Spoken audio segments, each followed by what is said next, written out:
Hola, ¿cómo están? Bienvenidas, bienvenidos a un nuevo capítulo de Influyentes acá en CNN Chile. Hoy día vamos a partir conversando con Pablo Ruiz-Tagle, decano de la Facultad de Derecho de la Universidad de Chile, sobre ética, sobre el caso Hermosilla, sobre la crisis del Poder Judicial y la enseñanza justamente del derecho a las jóvenes que estudian en su facultad y en otras facultades de Derecho de Chile. Y luego conversaremos con Janet Wolfersdorf, economista, autora, miembro del Consejo Fiscal Autónomo, y con ella vamos a conversar de su nuevo libro y, por cierto, de las finanzas de nuestro país.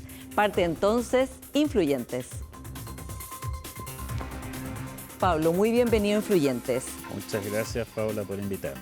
Bueno, como decía en la introducción, Pablo, el caso Audios o caso Hermosilla, sumado a la crisis del Poder Judicial, destitución de ministros de la Corte Suprema, otros, digamos, en sumario, ha creado una desconfianza, un momento de desconfianza muy alto respecto de la justicia en nuestro país. ¿Cómo lo estás analizando tú dirigiendo una de las facultades de Derecho más importantes de Chile? Bueno, es ciertamente este caso un escándalo gigantesco. No hay precedentes de algo semejante en la historia. Ha concluido, digamos, las etapas que conocemos con la destitución de 2 jueces de la Corte Suprema, abogados encarcelados, toda clase de investigaciones pendientes y una tremenda, yo diría, duda o crisis de identidad en la profesión y en la justicia chilena. Y eso es muy delicado, es algo que hay que pensarlo muy bien, cómo superarlo, cómo enfrentarlo, pero yo quiero decir que también hay muchas señales del sistema, de la Corte Suprema, de la profesión, de las facultades de Derecho, del gobierno, de responder, de tomar medidas, de hacerse cargo de los problemas tan graves que han sucedido. Bueno, y vamos a ir por parte, ¿no? Porque esto ha tenido una influencia enorme en distintos aspectos del sistema de justicia. Partamos por la profesión de abogado, ¿no? Lo que conocimos con los audios y que hemos conocido después a lo largo del caso de las prácticas de Luis Hermosilla con sus clientes fueron completamente escandalosos, ¿no? Todo tiene un límite. Pero luego hay personas que decían, oye, pero esas cosas se sabían, que había tráfico de favores. ¿Hasta qué punto este tipo de práctica, no digo exactamente la misma, ¿no? Porque por algo ha estado, digamos, en prisión preventiva y en un juicio muy serio Luis Hermosilla, pero hasta qué punto hay prácticas que no se condicen con la, digamos, con la base mínima ética de la profesión de abogado? Bueno, yo creo que son prácticas contrarias a la ética. Muchas de ellas han, digamos, sido delictuales. El propio abogado Luis Hermosilla dice, bueno, tenemos claro que lo que vamos a hacer es un delito. Y yo he practicado la profesión mucho tiempo y la he enseñado también. Y creo que la gran mayoría de los abogados, de los jueces, en sus tareas habituales, cotidianas, no tienen estas prácticas. Hay un grupo de abogados que quizás pueden haber caído en lo que podríamos llamar una especie de mentalidad Rambo del derecho. ¿Cómo Una es esa mentalidad mentalidad de Rambo? ganar a cualquier precio. Ganar a cualquier precio, siempre, digamos, ser el vencedor. Y la profesión legal obliga a usar las armas de la razón y del derecho y buscar la justicia, no necesariamente imponer la posición de el cliente o la persona que uno representa para obtener un resultado positivo. Entonces, lo que hemos visto aquí es una desviación claramente muy marcada, y a mí me alegra que la sociedad chilena y que la justicia y que la profesión se haya escandalizado y nos hayamos quedado, como podríamos decir, marcando ocupados en esta materia. Sí. Ahora, lo que se alega desde la defensa, ¿no?, de Luis Hermosilla por parte de su hermano Juan Pablo Hermosilla es que esta filtración, digamos, fue una transgresión en sí misma, pero la verdad es que sin esa filtración no habría podido la sociedad quedar marcando ocupado, como acabas de decir, sino que probablemente esto no se habría sabido. ¿Cuál es el límite entonces para intentar prohibir las filtraciones? Hay distintos tipos de ideas, ¿no?, en torno a proteger la privacidad de las conversaciones, pero por otro lado, si se prohibiera eso, hay tantos casos, incluido este, que no habríamos conocido. Bueno, la profesión de abogado tiene como un pilar fundamental que es el secreto profesional. la reserva de las cuestiones que se hablan con los clientes, con los demás abogados, en el ámbito de una defensa apegada al derecho. Pero cuando ya estamos hablando de conductas delictuales que son definidas como tales, ese pilar, digamos, debe levantarse justamente para permitir la investigación. Ahora, yo lo he dicho además públicamente, creo que la defensa en estrados del abogado Juan Pablo Hermosilla, yo no conozco, no tengo amistad con Luis Hermosilla, pero en el caso de Juan Pablo sí que soy una persona que tengo cercanía con él, amistad, creo que le ha hecho una buena defensa en el estrado. Decir, mire, aquí hay un montón de temas con lo que se ha pasado a llevar la situación de esta persona que es mi hermano, que ha cometido, digamos, unas infracciones muy graves. Temas como, por ejemplo, revelar el WhatsApp a gotas, temas que tienen que ver con la tipificación de los delitos, en fin, es discutible. Y lo que yo me alegro es que esto se discuta en audiencia pública en los tribunales. Ahora, también Juan Pablo Hermosilla, el abogado, también ha tenido otra estrategia que fue, por ejemplo, amenazar o anunciar que iba a dar a conocer otros chats, ¿no? Iba a hacer una filtración, digamos, selectiva de aquello que le parecía que podía ser de interés público, cosa que al final no pasó, pero que fue una estrategia judicial bastante cuestionada. Bueno, es cuestionada, yo ahí tengo diferencias con él, la verdad es que... ¿También la cuestiona? Es que es muy difícil la situación en la que él estaba, porque él tenía que, digamos, equilibrar la posición relativa frente a lo que era, digamos, el conocimiento en los medios. Y eso es muy difícil de saber cómo hacerlo. Yo no lo habría hecho. Entonces, él lo hizo de una manera determinada, era una situación muy difícil. Tener un juicio, yo no conozco un juicio en que 2 o 3 ministros y el presidente de la República se pronuncien sobre el resultado del juicio en la televisión el mismo día. Eso no lo hemos visto antes, entonces hay que mirar también, hay que ponerse en los zapatos de la defensa. Ahora, lo que también se alega, ¿no?, es que el sistema, tal como está diseñado, de nombramientos en distintos niveles de la justicia, requiere esto, ¿no? A lo mejor no exactamente lo que hacía Luis Hermosilla, pero que requiere esto de hacer peticiones de favores, peticiones de circular los currículum, una especie de amistocracia, una especie de besamano. ¿Es tan así de que hay más abogados como él que podrían tener esta cantidad de contactos y cantidad de, digamos, de personas a las cuales se les ha dado un favor que después se cobra? No, los favores y la amistocracia no son justicia. O sea, la justicia es la principal, a mi juicio, de las virtudes de un sistema político y jurídico. Amistocracia y favoritismo es la negación de eso. Entonces, lo que es importante es que hemos descubierto una red oculta, no transparente, mediante la cual se llevaban adelante actividades a veces privadas y a veces que tenían que ver con la defensa de intereses políticos. Lo que me extraña, sí, es que se diga que el diagnóstico de la crisis de la justicia, y lo dicen muchas instituciones, incluida, digamos, algunas judiciales, la Asociación de Magistrados y otros expertos, digamos, dicen, no, el problema es la independencia interna de los jueces, es decir, que los jueces puedan fallar lo que realmente ellos quieren. Cuando está a la vista, a mi juicio, que el problema es la oscuridad, la falta de transparencia, que es lo que permitió hacer todas estas figuras que hoy día estamos considerando, criticando, mirando en términos, digamos, muy críticos. Sí. Quiero ir después a cómo debiera ser ese sistema de nombramientos. Hay ideas que has lanzado tú al debate público que son interesantes, pero antes de eso quiero volver a las filtraciones. Por ejemplo, la filtración que se conoció de la diputada Cariola con la alcaldesa Hasler. ¿Te parece a ti que hubo una vulneración de vida privada en esa filtración? Bueno, ahí está yo no conozco, porque creo que todavía no ha salido, me puedo equivocar en esto, pero ¿cómo se filtró? ¿Qué es lo que sucedió? ¿Quién la filtró? Una figura pública, cualquier figura pública, una persona que aparece en los medios, un ministro, un diputado, todo lo que esa persona ha entregado al conocimiento público es objeto de la vida pública, de los medios de comunicación y eso no puede pretender volverlo a la vida privada. Otra cosa es que si tiene comunicaciones privadas por teléfono y alguien de manera indebida, sin su autorización, va, pincha ese teléfono, lo copia, lo filtra a alguien de la fiscalía, lo filtra a alguien de los medios de comunicación, eso es una infracción, a mí me parece, de comunicaciones privadas, aunque tenga interés público.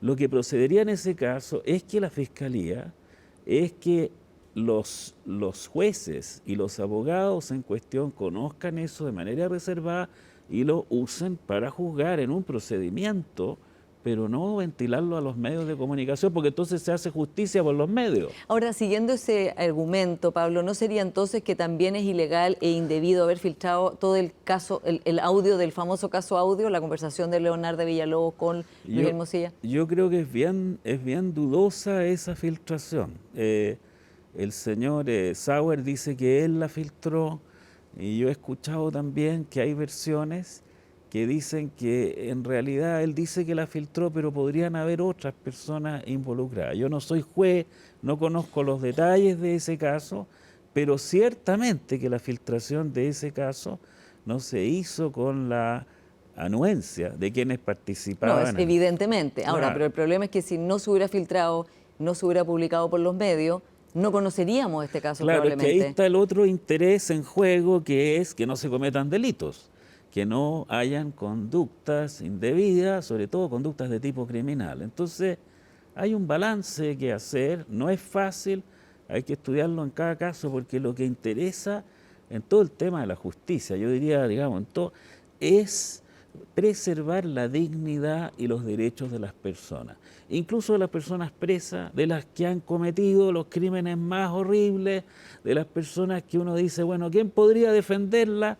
De esas personas también tenemos que mirarlas de manera digna, porque si no, estamos cayendo en los mismos estándares que criticamos, que son los estándares de usar a los demás como instrumentos y no respetar los valores básicos de nuestro sistema. Desde ese punto de vista, Pablo, ¿se traspasó la dignidad de la diputada Carriola cuando se hizo la incautación de material mientras ella estaba teniendo a su primer hijo? Es un caso difícil, si lo podría haber hecho en otro momento o no. Yo no conozco el detalle de cuáles son las consideraciones que tuvo el fiscal. Él dice que tuvo consideraciones para hacerla en esas circunstancias. Eso es lo que he escuchado, lo que he leído. Creo que si no tenía otro momento para hacerla, bueno, es importante que se haga, digamos, se tome una medida de ese tipo de una manera eficiente para conocer cuál es la realidad de un delito, una acción que es contraria a la ley, sea quien sea, y esté en la condición que sea. Pero hemos conocido ese caso, por ejemplo, si una persona está esperando familia, si tenemos un enfoque de género, y algunas juezas así lo han dicho, tenemos que tener consideraciones especiales. Por ejemplo, no podríamos hacer, cosa que los tribunales chilenos han dicho, que una persona que está presa, si está en trabajos de parto, lo tenga que hacer con esposa o grillete, como era obligado a ver. Pero esa es una transgresión de los Ya. derechos humanos Entonces, completa, ¿no? Claro, pero es que ahí se ve cómo hay que hacer una consideración al estado específico de la persona por razones. Tendríamos que tener la misma consideración respecto de una persona que está, digamos, esperando familia y buscar otro momento para que esa persona, digamos, haga entrega o vaya a buscar el celular. Otro caso pongo, el caso de la ministra Vivanco. La ministra Vivanco fue tratada, a mi juicio, de una manera indebida. ¿Por qué? Cuando la hija iba a dar su examen de grado y se le impide entrar a su oficina, después prácticamente se la empuja afuera cuando había sido profesora. Es verdad que ella puede haber cometido una cuestión, digamos, muy grave, y así lo resolvió por lo demás el Parlamento, pero no tenemos nunca que, digamos, picar leña, destruir a una persona completa cuando ha cometido un delito. Y eso es la lógica de la justicia, y eso es la lógica de apegarse al derecho y respetar la dignidad de las personas. Ya, ahora, con el caso de la ex ministra Vivanco, Pablo, tú dices, no se la, digamos, en el momento que la hija estaba dando el examen de grado, se hace esto en que evidentemente la altera, pero no altera mucho más. Digo, en el caso de la diputada Cariola, tú decías, hay que ver qué consideración tuvo el fiscal. Pero una persona que está no yendo al examen de grado de su hija, sino que está dando a luz, que es un proceso bastante complejo, largo, peligroso, riesgoso y que además requiere estar completamente presente para poder dar a luz, ¿no es muchísimo más grave hacerlo en ese caso? Bueno, ¿Interferir ahí? eso es lo que estoy diciendo, Sí. que hay buenas razones, si ella estaba muy cerca de su parto, para mirar este otro ejemplo, que es de las reclusas que se las obligaba a labores de parto con grilletes y con esposa. Entonces, esa es la justicia, la consideración del caso particular aplicando la regla, sin que por el hecho de ser diputada, por el hecho de ser ministra de la Corte, por el hecho de ser presidente de la República o presidente de las Naciones Unidas o quien sea, tengamos que aplicar el derecho, aplicar la ley. Eso es lo importante. Hay críticas a la Fiscalía por todos estos casos, digamos, y también por mediatizarse demasiado, por no proteger la vida privada de las personas, en los casos que estamos diciendo, y otros. ¿Cómo evalúas tú el rol y la Fiscalía actual de Ángel Valencia? Bueno, yo la verdad es que creo que ha sido un tiempo muy difícil. Hay varios fiscales que han estado involucrados, el fiscal Guerra en estas acciones. El fiscal Valencia ha tratado de mantener una línea de investigación. Yo creo que él ha tomado medidas acertadas y otras que no son tanto. Ciertamente, el no haber descubierto antes esta situación con el fiscal Guerra es un error, pero veamos las cosas positivas. ¿Qué cosas positivas yo se las atribuyo a él? Haber traído desde el norte al fiscal Carrera.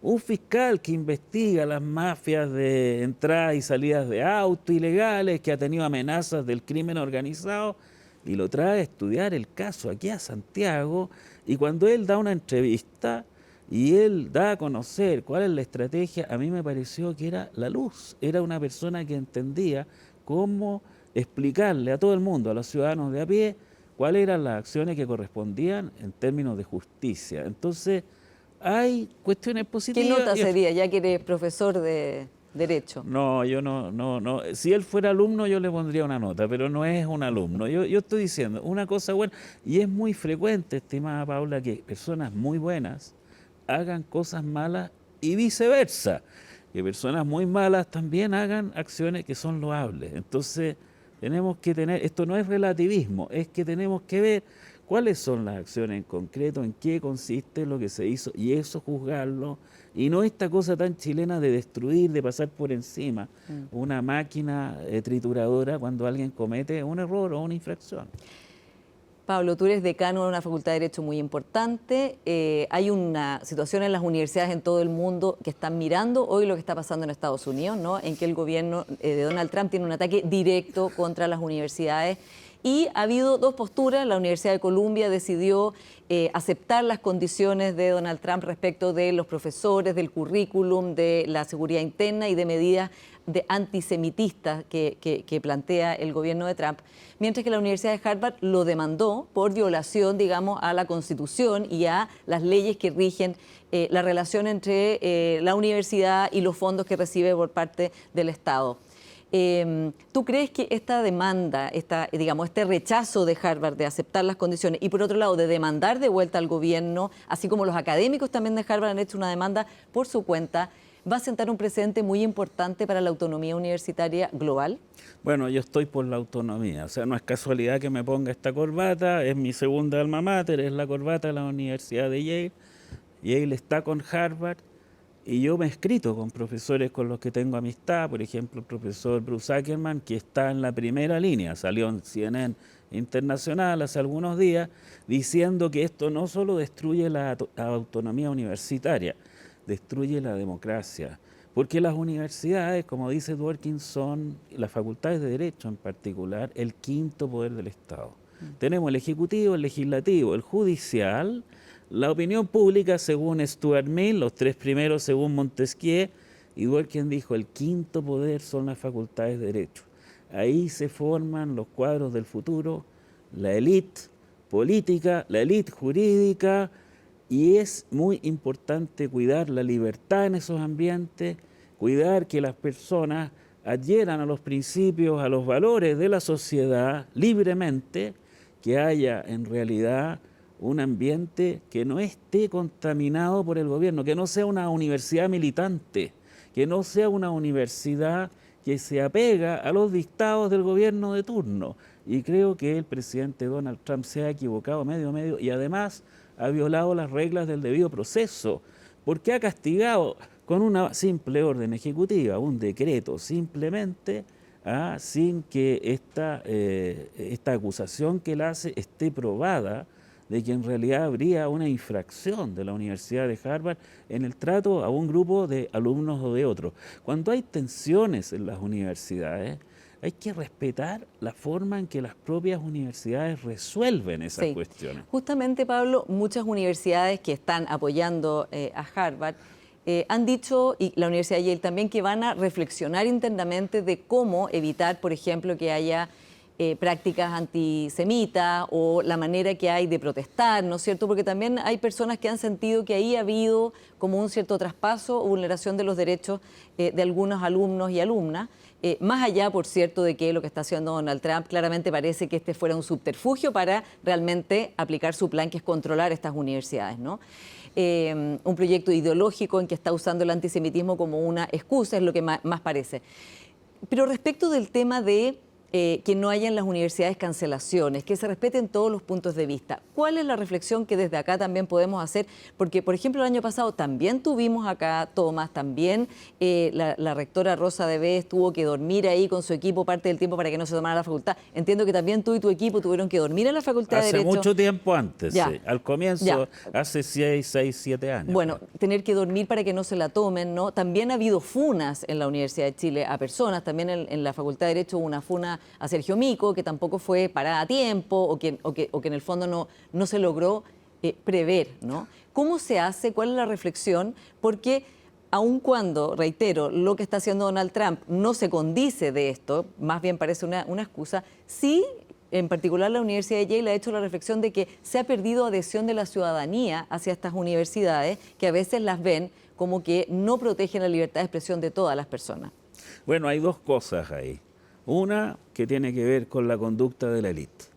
Digámoslo claramente, lo dice un tremendo profesor, que es Charles Brooks, que además escribe en el New York Times, lo dice muy claramente. Las élites nos hemos equivocado.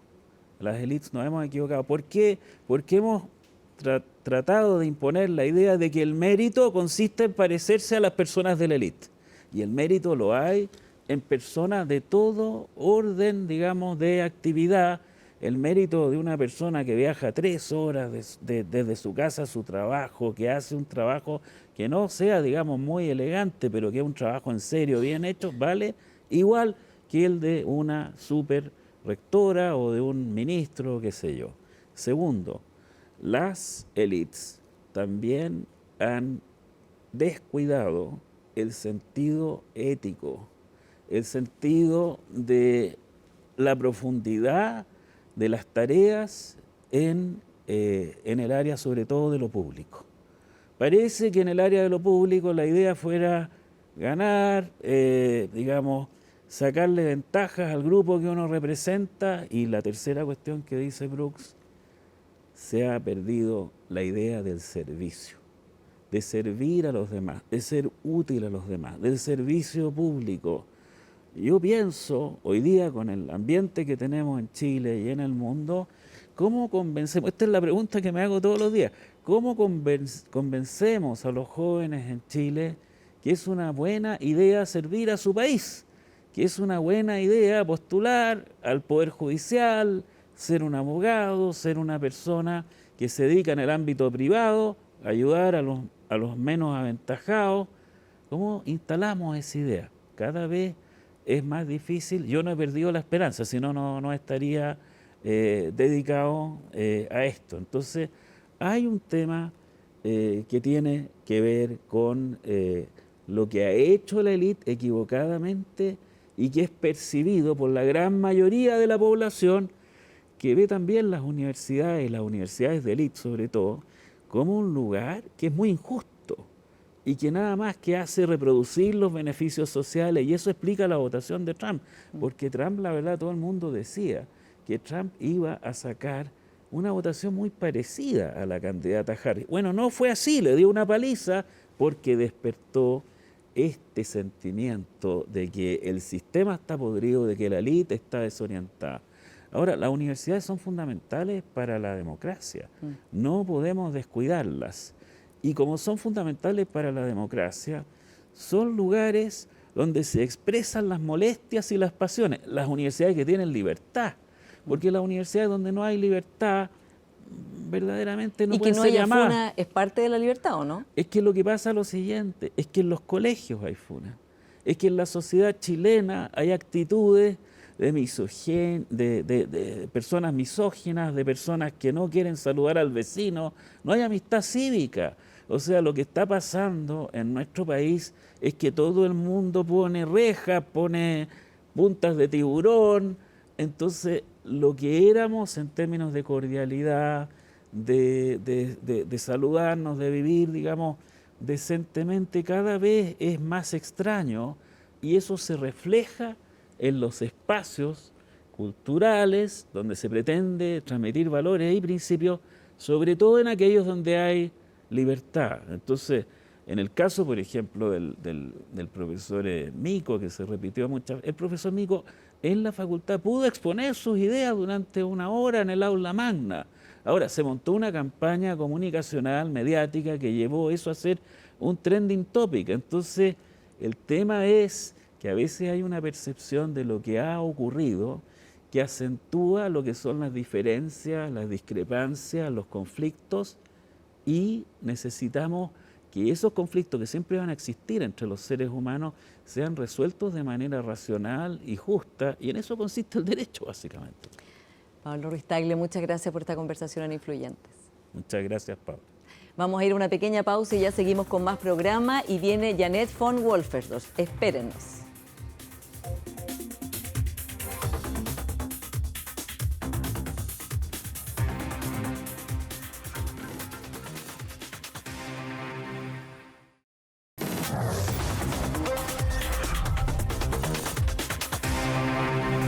Ya estamos de vuelta con nuestra siguiente invitada, la economista Janet von Wolfersdorf, que acaba de publicar este libro, La fascinante complejidad de nuestros sistemas. Muy bienvenida a Influyentes. Muchas gracias, Paula. Bueno, vamos a partir conversando de este libro en que tú estableces cómo el capitalismo debe ser regulado, cuáles son las buenas regulaciones, las malas regulaciones, de manera de que sea un capitalismo que realmente funcione para la sociedad. ¿Cómo es publicar este libro hoy día en que el capitalismo en general está siendo atacado y las regulaciones completamente atacadas por discursos libertarios como del presidente de Argentina, Javier Milei, o desde discursos proteccionistas como Donald Trump en Estados Unidos? Este libro efectivamente tiene como el foco principal en contestar la pregunta ¿qué deberíamos hacer frente al malestar que existe con un sistema que se ha impuesto con mucha razón en el mundo, pero que tiene tendencias autodestructivas que expliqué en detalle en el libro anterior. Entonces, este libro aborda la pregunta ¿qué hacer? ¿Cómo regular este sistema, que es un sistema complejo, y explica la complejidad? En respuesta a la contingencia hoy día que vemos en Argentina, en Estados Unidos, donde pareciera el foco ser deregular, trata de poner la mirada en el siglo de la complejidad, el siglo XXI, y salir justo de este debate que siento es un debate del pasado entre menos Estado y libertad, laissez-faire para los agentes económicos versus que el Estado lo haga, porque este debate entre socialismo, comunismo y el laissez-faire fue el debate del siglo pasado, pero no puede ser que es el debate del siglo XXI de la complejidad, que a toda luz frente al cambio climático, a toda luz frente a la amenaza frente a la biodiversidad. Tenemos 6 de 9 límites planetarios ya transgredidos. necesita regulación, pero una regulación más inteligente y compleja que da cuenta de la complejidad y que entiende la economía en sí como un sistema complejo, lo que justamente quizá el pecado original de la regulación hoy día en todos los países. Ahora, ¿cómo enfrentas tú esta descripción de esto, ¿no? Muy, muy importante, por cierto, en un momento que, como decía, la preocupación por el medio ambiente, por los factores ambientales, sociales, de gobernanza o ESG, como se llaman, las políticas de diversidad, equidad e inclusión en las empresas, que eran una especie de consenso que ya se había alcanzado en los últimos años, van de baja, ¿no? Y muchas empresas, instituciones en Estados Unidos las han simplemente eliminado, en parte porque no quieren estar en problemas con el gobierno, pero también porque parece que esas convicciones no tenían demasiada profundidad. En principio, el problema de ESG, de los factores como medioambientales, sociales y de gobernanza para la empresa, el problema profundo es que la regulación no realmente favorezca y hace más rentable financieramente cuando la empresa realmente es sostenible. Entonces, el ser sostenible tiene un techo bastante como definido. Y eso hace que uno espera hoy día, la sociedad espera de las empresas que sean sostenibles, que crean valor, pero en realidad la regulación no la acompaña esta expectativa. Y eso causa que hoy día CEOs, directorios de empresas están como entre las dos sillas, porque al final es mucho más rentable seguir invirtiendo en los combustibles fósiles o no cuidar la debida diligencia en la cadena de suministro, principalmente porque nos faltan regulaciones como lo ha pensado Arthur Pigou, el economista británico, hace como cerca de 100 años atrás, que dijo que las empresas tienen que premiarse cuando crean externalidades positivas y tienen que castigarse con impuestos cuando crean externalidades negativas. Y vemos al final, y eso es lo que es la invitación en el libro, de que las empresas son perfectamente racionales como se desenvuelven en estas regulaciones. Uno hoy día difícilmente puede tampoco esperar de una empresa grande que sea sostenible si eso significa que esta empresa pierde un porcentaje de mercado. Y a la vez la sociedad espera que no se destruyan los sistemas naturales, que se cuida el consumidor con productos más saludables, menos adictivos, con azúcar, sal, grasa, etc.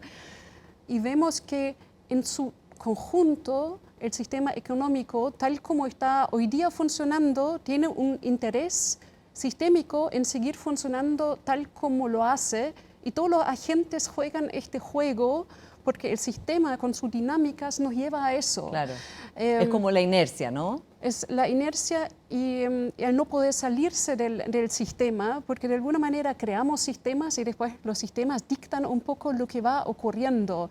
Y tener conciencia sobre el poder, la dinámica de los sistemas, igual, a mi juicio, es como el primer paso, requiere un cambio de mindset, de paradigma, pero para tratar de cambiar los sistemas, no de forma brusca, sino empujar los sistemas en la dirección en los cuales uno quisiera que se desenvuelven.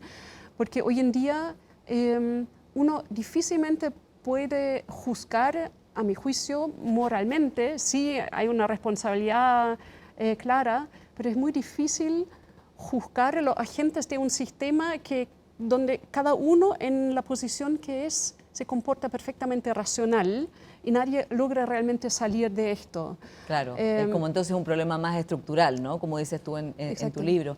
Janet, y este libro y este pensamiento es muy importante en Chile hoy, en que uno de los grandes temas es cómo logramos retomar una senda de crecimiento que nos ayude a ser un país desarrollado y tener los recursos necesarios para todas las necesidades de los chilenos y las chilenas, que son urgentes: salud, educación, etcétera, pensiones. Y por otro lado, el debate o el tema que se ha instalado con la permisología, ¿no? Entonces, lo que se aboga desde los organismos gremiales, desde las empresas, desde los economistas, es, bueno, este sistema de permisos realmente es un obstáculo muy grande para el crecimiento, no hay certeza ni de plazos, ni de si va a ser aceptado o no, a veces están años de años para que al final dicen que no, cuando podrían haberlo dicho al principio, o se superponen distintos permisos que no dialogan entre sí. Exacto. ¿Tú crees que la situación, es la permisología una causa principal de la falta de crecimiento de Chile, por un lado? No me gusta la palabra permisología porque hay que diferenciar muy claramente entre burocracia innecesaria, regulaciones que se contradicen o política industrial que se contradice con regulaciones y regulación inteligente necesaria para que los agentes se mueven hacia una dirección requerida. Entonces, para cambiar un sistema, lo principal que deberían saber todos los agentes es hacia dónde va el sistema. Y por eso es tan importante que Chile, de una vez por todas, igual como todos los países, concuerda como una visión país y que sepamos cómo medir esta visión país. Si queremos que las empresas tengan ciertas características en sostenibilidad, ¿qué esperamos de ahí a 10, 20, 30 años? ¿Qué tipo de empresa queremos que crezcan? ¿Solo los 100 más grandes o también los medianos? ¿Y cómo lo miramos? ¿Cómo lo transparentamos? Y cuando entonces tendríamos una visión país hacia donde queremos que idealmente el sistema se debería desenvolver, todos los agentes podrían alinear su acción y un regulador de este sistema o reguladores de un sistema deberían como iterativamente empujar el sistema en esta dirección. Y lo que me pareció tan interesante al como abordar la ciencia de sistemas complejos es que sistemas complejos no pueden regularse con leyes. ¿Con qué se regulan entonces? Un sistema complejo siempre va a reaccionar al regulador. Entonces, el regulador podría decir que va a poner un impuesto al azúcar o a azúcar, grasa y sal para que todos los productos sean más saludables cuando exceden cierto límite por 100 miligramos, por ejemplo. Pero en una de esas, eso efectivamente hace que la sociedad consuma menos de estos productos que causan daño en las personas y en el sistema de salud. Pero en una de esas, la gente está tan acostumbrada a la dopamina que le produce este consumo que va a fumar marihuana más o tomar una droga. O sea, va a reemplazarlo por algo que sea peor en el fondo en términos de afectación de la salud. Claro, porque en un sistema, el sistema no es como en el mundo del Homo faber, donde en el mundo mecánico de la fábrica, donde todo funciona como un reloj, como esta metáfora de un reloj. El regulador hace algo y sabe lo que va a salir del sistema. En el sistema complejo hay dinámicas no lineales y eso hace que el sistema va a reaccionar y una ley como rígida, entonces no puede regular una inteligencia artificial, ni menos cualquier sistema, o en realidad no cualquier sistema económico en general. Y la inteligencia artificial quizá el mejor ejemplo de esto para entender esa dinámica, porque el regulador de una inteligencia artificial en el futuro no puede dictar una ley para la inteligencia artificial, que es un sistema complejo. Si claro, exactamente, y ese es el problema de la regulación, ¿no? Que es como que tener demasiados factores sobre la mesa y que además quedan siempre como sorprendidos por otras cosas que no previeron. Exactamente. Entonces, en mi libro trato de hacer una reflexión y una invitación a reflexionar como con un horizonte más de largo plazo. ¿Qué significa entonces la complejidad en nuestros sistemas?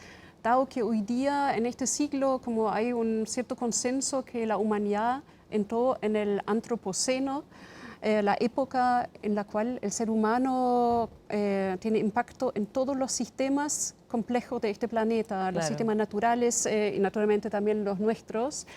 El ser humano crea un sistema complejo que es la inteligencia artificial, pero en este antropoceno pareciéramos ciegos a la complejidad que nosotros mismos creamos en los sistemas y regulamos como si fueran sistemas lineales. Claro, posibles de regular con una ley. Exacto. Pero volviendo a la permisología, que ya no te gusta la palabra, pero sí, Sí. has dicho que Chile tiene sobreburocracia y subregulación, algo Sí. como que no veo yo que, por ejemplo, sea lo que hoy día se pide desde las empresas, como por favor regulen más y burocraticen menos, sino que en general se dice hay demasiados permisos.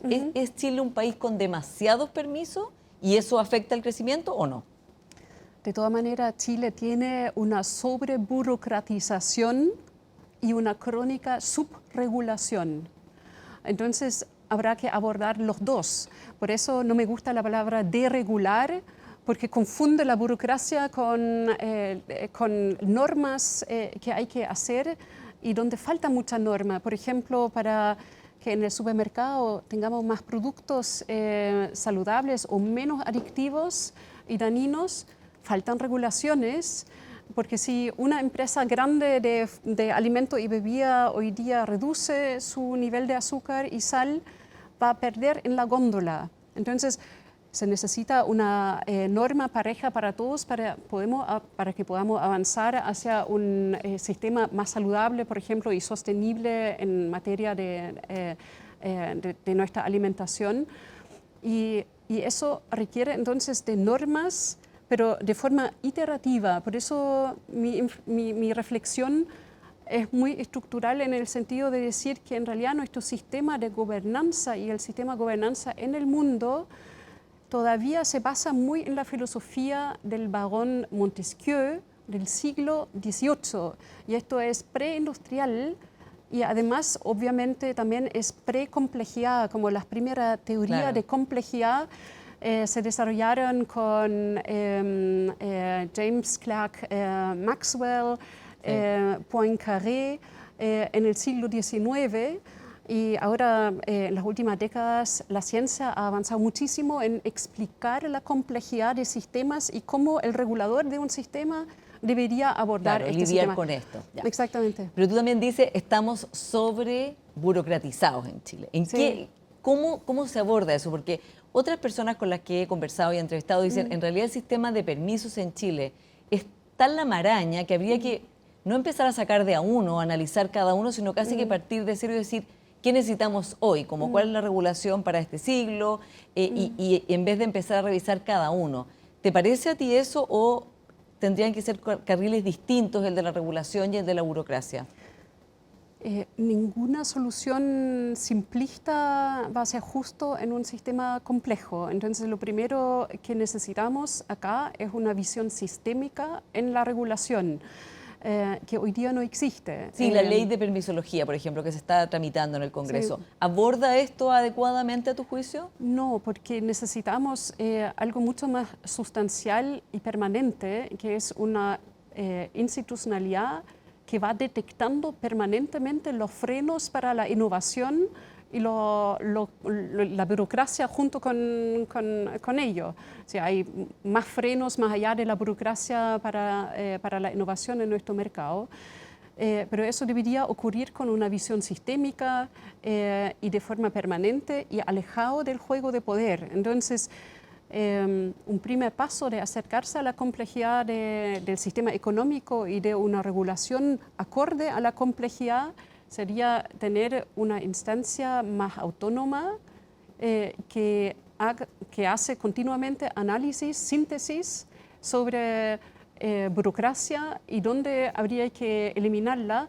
Y mi propuesta en el libro además va más allá de solamente hacer síntesis y análisis sobre eso, sino debería en última instancia incluso tener un cierto poder regulador para eliminar burocracia innecesaria, siempre cuando las respectivas normas no ayudan para que el sistema avanza en la dirección de los objetivos. Podríamos decir un SAR antiburocracia que tuviera autoridad para decir, en realidad estas normas, etcétera, están complejizando, no son necesarias y las pudiera derogar sin necesidad de pasar por el Parlamento, por ejemplo, o por los ministerios respectivos.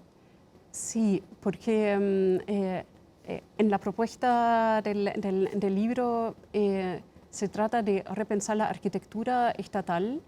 No es algo que veo factible para el corto plazo, pero tal como Montesquieu complejizó el poder y lo dividió, mi propuesta es que hoy día, en el siglo de la complejidad, tenemos que dividir este poder, por ejemplo, del Congreso, y darle otra función en cambio, la de definir hacia dónde el sistema debería ir, cuán rápido debería avanzar y cómo medir eso eventualmente.